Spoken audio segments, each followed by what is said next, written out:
শিক্ষার্থী পাচ্ছে না রাজশাহী প্রকৌশল ও প্রযুক্তি বিশ্ববিদ্যালয় রুয়েট। ফলে 1/4 বেশি আসন ফাঁকা রেখেই চলতি শিক্ষাবর্ষের প্রথম বর্ষে ভর্তি কার্যক্রম শেষ হয়েছে। মোট 870টি আসনের বিপরীতে ভর্তি হয়েছে 642 জন। আর 3টি বিভাগে কোনো শিক্ষার্থী পাওয়া যায়নি। এ অবস্থায় বিপাকে পড়েছে বিশ্ববিদ্যালয় কর্তৃপক্ষ। তারা বলছেন, এই সংকট কাটিয়ে উঠতে সকল বিশ্ববিদ্যালয়ে একযোগে আমব্রেলা পদ্ধতিতে পরীক্ষা পদ্ধতি চালু করা জরুরি।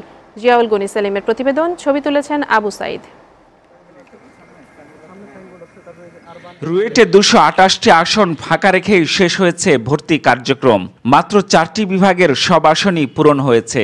তবে 7টি বিভাগে শূন্য রয়েছে 138টি আসন। কিন্তু glass and ceramic engineering, urban and regional planning engineering ও ম্যাটেরিয়াল সায়েন্স বিভাগে কোনো শিক্ষার্থী পাওয়া যায়নি। এ 3 বিভাগে 30টি করে মোট 90টি আসন এখনও ফাঁকা। 2500 স্টুডেন্টকে আমরা মেরিটে রাখছি, এটা তো অনেক বড় সংখ্যা।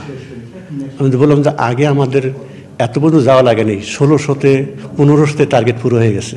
নতুন এ 3 বিষয়ে পড়াশোনা ও চাকরির বাজার নিয়ে ধারণা না থাকায় শিক্ষার্থীরা ভর্তিতে আগ্রহ দেখাচ্ছে না, জানালেন উপাচার্য।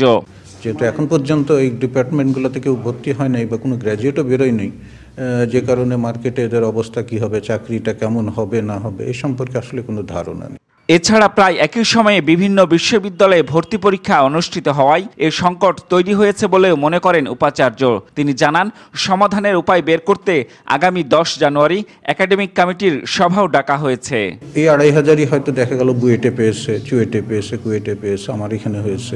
এখন যদি সবগুলোকে ভাগ করেন তাহলে দেখা যাবে 500-600-র বেশি আসলে ভাগে হয় না। ঠিক ওই ঘটনাটাই ঘটছে। রুয়েটের 14টি বিভাগে আবেদন জমা পড়ে প্রায় 13,100টি।